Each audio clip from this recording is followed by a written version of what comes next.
नमस्कार. यावर्षी नीट 2025 आता MBBS BDS चे कट ऑफ आपण ऐकलेलेच आहे. पण पूर्ण भारतामधून पहिल्यांदा जी काउन्सिलिंग सुरू झाली समजा किंवा पहिला राऊंड लागला तर तो कर्नाटकचा आहे. आणि कर्नाटकच्या पहिल्याच राऊंडचा जो कट ऑफ आहे, कर्नाटकमध्ये वेगवेगळ्या प्रकारच्या 2 सीट्स असतात, लक्षात घ्या. एक असते 2.5 लाख पर इयर वाली सीट आणि दुसरी आहे 4 लाख पर इयर वाली सीट. तर जी 2.5 लाख पर इयर वाली जी सीट आहे की ज्याचं फी स्ट्रक्चर 4.5 वर्ष असतं, तर त्याचा कट ऑफ 274 मार्कापर्यंत पहिल्याच राऊंडला येऊन थांबलेला आहे. मग आता समजा हे तर सुरुवातीचं म्हणजे भारतामधलं पहिलं BMSचं काउन्सिलिंग आहे, सुरुवातीचं या वर्षीचं पहिलं राज्य आहे कर्नाटक की ज्यानं पहिला राऊंड कंडक्ट केलेला आहे. आणि पहिल्याच राऊंडचा कट ऑफ जर 300 मार्काच्या खाली येतोय तर दुसऱ्या राऊंडच्या कट ऑफवर अजून याचा काही इफेक्ट होईल का? किंवा महाराष्ट्रामध्ये स्टेट कोटाचे रजिस्ट्रेशन संपलेले आहे आणि ऑल इंडियाचे रजिस्ट्रेशन व्हायचे बाकी आहे. तर ऑल इंडियाच्या रजिस्ट्रेशन नंतर ऑल इंडियाचा कट ऑफ सुद्धा 300 मार्काच्या खाली पहिल्याच राऊंडला येईल का? असे बरेचसे प्रश्न आपल्या मनामध्ये कदाचित येऊ शकतात आणि त्याचीच उत्तरं शोधण्याचा प्रयत्न आपण या व्हिडिओमध्ये करूया.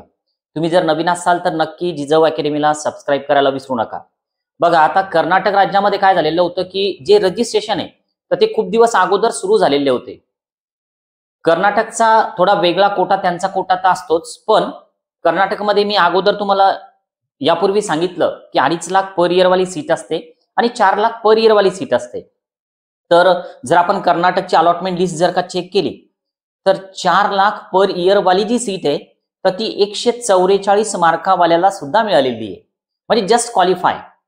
आता होतं काय की समजा आपण कर्नाटकचं काउन्सिलिंग जर केलं असतं तर कदाचित आपल्याला ती 4 लाखावाली सीट 144 मार्काला मिळाली पण असते. पण प्रश्न काय येतो, जर समजा आपल्याला ते अलॉटमेंट जर का झालं तर हे फी स्ट्रक्चर आपल्याला 4.5 वर्ष द्यायचंय. थोडक्यात हे 18 लाख रुपये होतात. बऱ्याच कॉलेजमध्ये फीजमध्ये निगोशिएशन्स करता येतात, पण सगळेच कॉलेज निगोशिएट करत नाहीत. पण तरी सुद्धा आपली तयारी ही साधारण 14 लाख ते 18 लाखच्या दरम्यान जर असेल तर नक्कीच कर्नाटकमध्ये अजूनही काही पुढचे राऊंड होतील, तर त्यामध्ये आपण अजूनही भाग घेऊ शकतो. सेकंड राऊंडला रजिस्ट्रेशन जरी नाही झाले तरी थर्ड राऊंडला नव्यानं रजिस्ट्रेशन कर्नाटक राज्य आपलं सुरू करते, तर तेव्हा हा विषय थोडा लक्षात ठेवाल.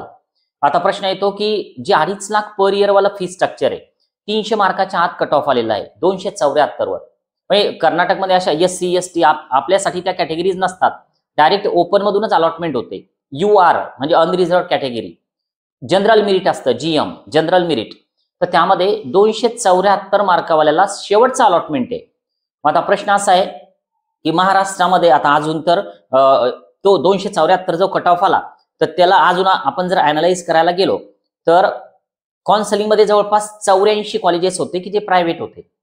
जर त्या 84 कॉलेजेसचा जर का विचार केला आणि इतर राज्यासाठी ज्या सीट्स आहेत तर त्याचा जर विचार केला तर आपलं जे महाराष्ट्र राज्य आहे तर महाराष्ट्रामध्ये जर का आपण एक विचार केला तर जवळपास 124 पर्यंत कॉलेजेसची संख्या आहे आपली, गव्हर्नमेंट आणि प्रायव्हेट कॉलेजेस पकडून.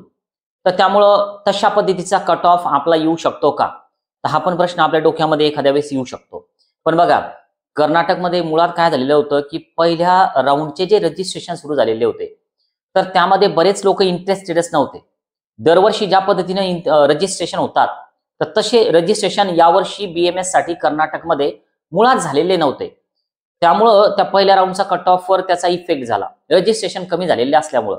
आणि सोबतच कॉलेजेसची संख्या सुद्धा वाढलेली आहे, जवळपास 84 कॉलेजेस आहेत. आता महाराष्ट्रामध्ये 125 कॉलेज आहेत, जवळपास 124. मग आता नेमकं काय होईल, कारण महाराष्ट्राला सुद्धा 2 कोटाज आहेत.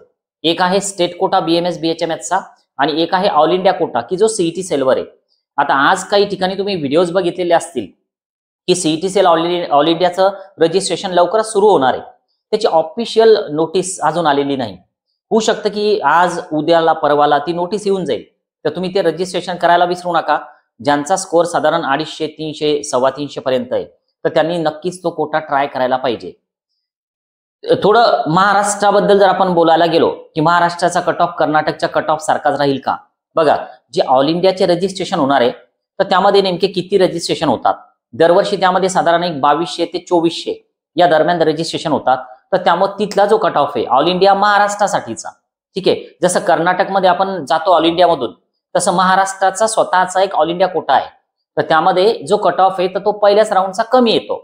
मग तो 300च्या आत सुद्धा येऊ शकतो यावर्षी, पण तसे चान्सेस बनू शकतात.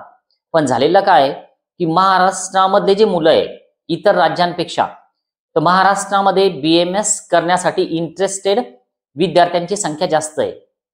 तर त्यामुळं ज्या पद्धतीनं कर्नाटकचा कट ऑफ पहिल्याच राऊंडला 274 वर आला, तर तसा महाराष्ट्राचा येईलच.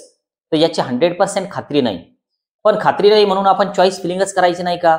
आपण चॉईस फिलिंग करायला पाहिजे, आपण राऊंडमध्ये उतरायला पाहिजे. काय होतं ते नेमकं बघायला पाहिजे. तुम्हाला जर कर्नाटकमध्ये कॉलेज मिळालेलं असेल तर ते कर्नाटकचं कॉलेज जॉईन करून महाराष्ट्राचे तुम्ही जर राऊंड करण्याच्या विचारात असाल, तर यामध्ये तुम्ही जी फर्स्ट इयरची फी तिकडे पे करणार आहे तर ती रिस्क असणार आहे. कारण त्यांचा एक रूल आहे, MBBS BDSचा जो त्यांचा आता जो राऊंड लागला तर त्यामध्ये एक रूल त्यांनी टाकलेला आहे. जर तुम्हाला ऑल इंडियामधून जर दुसऱ्या स्टेटमध्ये सीट मिळाली तर तुमचं जे भरलेलं कॉलेजचं फी स्ट्रक्चर आहे पहिल्या वर्षीचं चलान, तर ते नाही जप्त होणार. पण तुम्ही जर का तशी सीट कॅन्सल करत असाल, महाराष्ट्रामध्ये स्टेट कोटामधून सीट मिळाली आणि नंतर तुम्ही कर्नाटकचं BMS कॉलेज कॅन्सल करण्यासाठी गेलात, तर कदाचित तुमचं 2.5 लाख पर इयरचं कॉलेज तुम्हाला मिळालेलं असेल किंवा 4 लाख पर इयर वाला असेल, तर ते तुमचं पूर्ण जप्त होऊ शकतं. थोडक्यात परत नाही मिळणार. नवीन असाल जिजव अकॅडमीला सबस्क्राईब करायला विसरू नका. आज आपण थांबूया. Okay, bye.